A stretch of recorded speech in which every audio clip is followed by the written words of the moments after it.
But at that point, you gotta put him to a decision. You're either gonna have to wreck me to get around me, but I'm hitting this corner.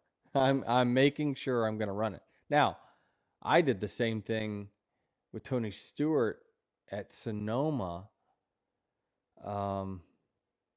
That was Tony's last win. I missed the final corner really, really bad.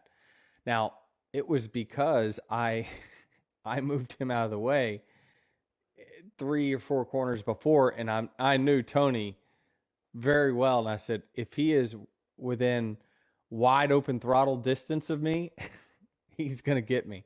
So I drove in there thinking I have to drive in super deep to keep from getting wrecked. But it was very similar.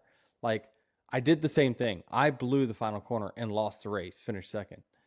But I don't recall having the emotion that like Jesse had. But I wasn't best buddies with Tony at the time either. So it's just the circumstances are a little different. But it's very. Listen, that last corner at Watkins Glen, when you have somebody right on you, you have a decision to make. Slow down, hit the apex correctly, or drive it in, worried that they're going to run into the back of you. And it appeared he was going to make sure that the one didn't run into the back of him. And ended up giving the race to the one. But the one was, what was the best car? Jesse still got a really good finish out of it. As he said the next morning, the sun did come up.